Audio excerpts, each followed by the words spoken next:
Hey everyone, Matron here bringing you another StarCraft 2 commentary, this time Game 2 of the Best of 3 series between oGsMC, playing on his buddy Liquid Huck's North American account, spawning as the Red Protoss, and his opponent will be mouzNaama, playing on the mouzTosh account here, spawning as the Green Terran. The game will be on Scrap Station, and in that first game we did see Naama falling to oGsMC, MC bringing some early Void Ray pressure, and then immediately doing a tech swap, as he did see his opponent going for mech play, and he swapped over to those Immortals, and once Naama pushed out, oGsMC was able to defend very easily with 3 Immortals up, and really decimate the army of Naama. So now we'll see whether on this far positioning on the Scrap Station map, the very long rush distance by ground, whether Naama is going to be able to tech up. He did do a 1-1-1 build in the last game, or attempted to.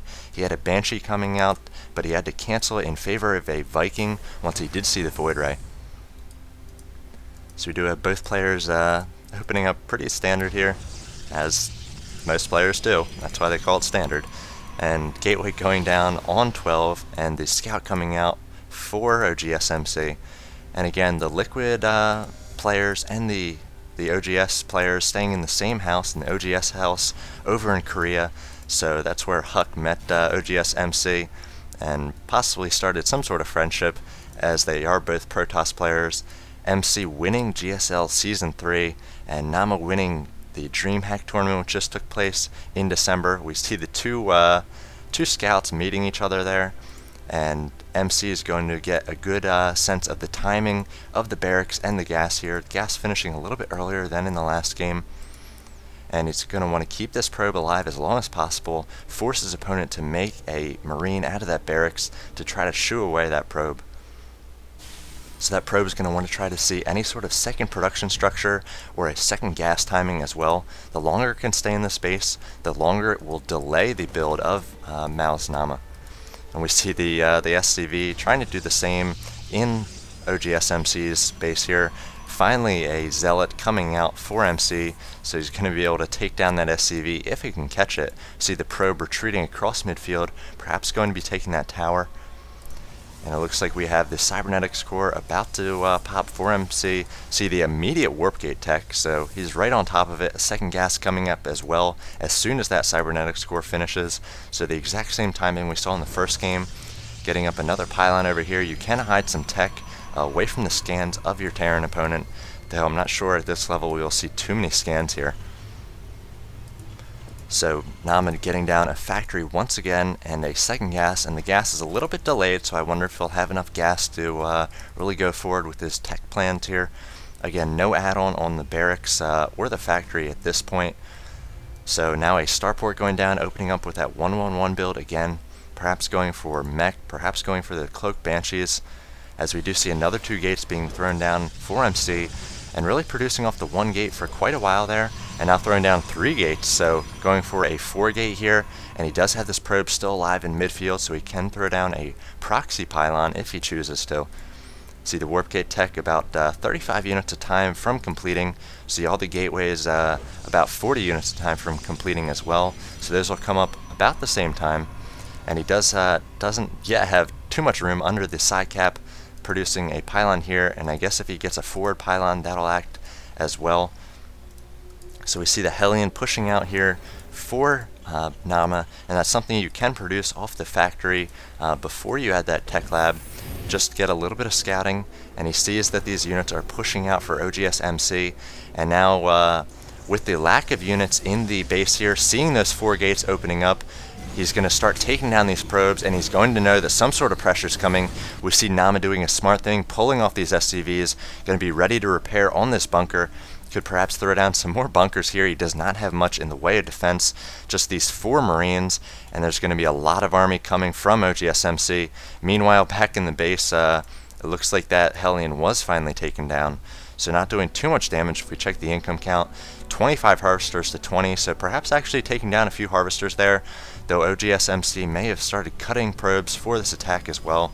So he has quite the army, making sure that he's warping in those sentries first so that they can get plenty of energy. He's going to want to try to force field these bunkers to keep these SCVs from repairing. 3 bunkers about to be complete for Naama, as it looks like MC pushing up here, getting those force fields down, so no repairing going to be done on these bunkers. First bunker goes down, the 4 Marines trying to escape into the second bunker here.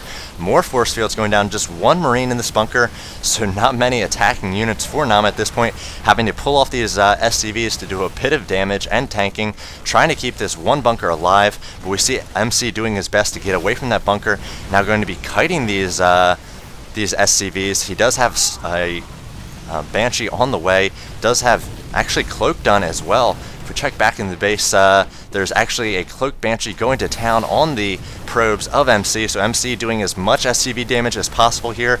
We see Naama doing as much probe damage as possible to MC. If we check the unit counting station, is 18 probes to 6 SCVs, and now MC able to take care of all the forces of his opponent Naama here, but he's going to have to retreat with those probes, trying to get away from that 1 Banshee, and I'm not sure he's going to be able to take on this army. Now another Cloak Banshee popping up here, so the Banshee going to do a ton of damage to these attacking forces, doing a smart thing.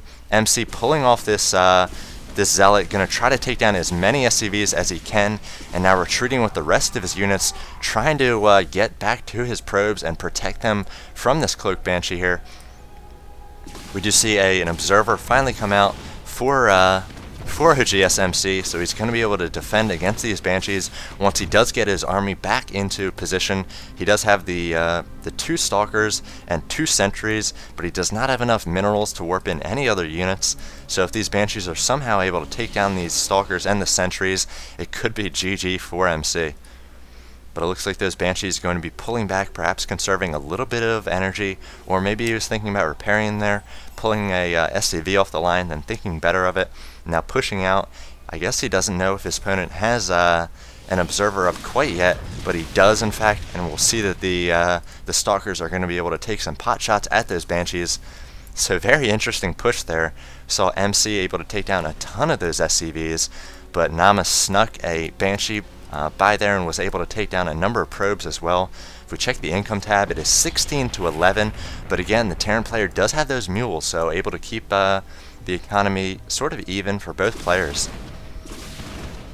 This forward pylon being taken down by Naama at this point, and he does just have these Banshees. He's got 1 tank, no siege tech, and he's just got a few Marines as well.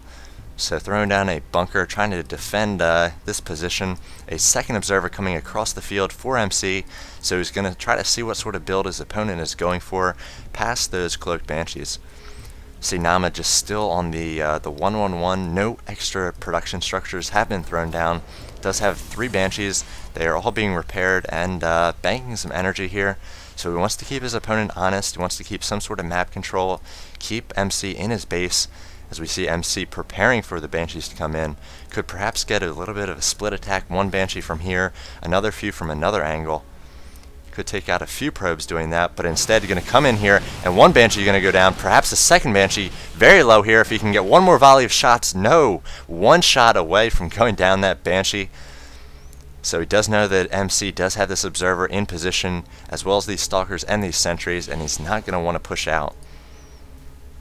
If we check the army tab for both players, 825 to 650, so pretty even, but MC, once he does get this this income up and rolling again, does have the advantage in production structures, got these 4 warp gates as well as that robotics facility.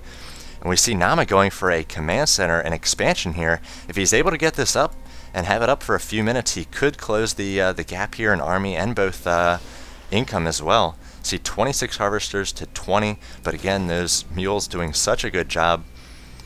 And it looks like Naama, or oGsMC, preparing a few immortals as well. He did see his opponent going for those tanks, and he knows that he does have a tech lab on both the factory and the starport, just pushing out more and more tanks. We do have siege tech has completed, so a Raven coming out, perhaps to ward away the observer in the base of Naama.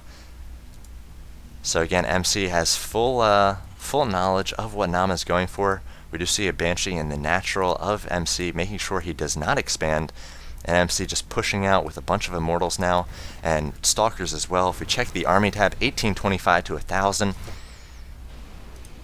and this Raven going to be able to see this observer, so MC going to get the all the information he needs about the size of the army of Naama. And I'm not sure if he knows about this expansion here. It looks like he does know about the expansion, so may want to target that first, perhaps take down these destructible debris. These Immortals are going to be very powerful against those tanks, and the siege tank's not going to do too much if his opponent does flank him here, having to reposition those siege tanks. And this is actually a good position for the tanks. They are going to be able to hit anything attacking the command center here.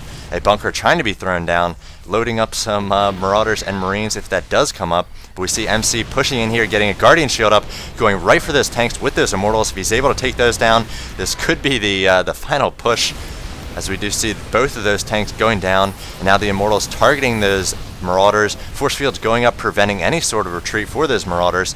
And SCV is being pulled off the line in a last-ditch effort, but Naama having to give the GG, and MC just showing the quality of play there from the GSL Season 3 champion, pushing forward with that 4-gate pressure, taking down a ton of those SCVs, able to defend against those Cloak Banshees, doing a nice job pathing all those probes away from his base, trying to kite the Banshees best that he could, pulling back, defending against that, and then tech switching once again over to Immortals, responding to his opponent's build perfectly, exactly what you need to do at the high level of play here, and then pushing out, taking down all those tanks and siege tanks, able to prevent his opponent from getting that second base up and running.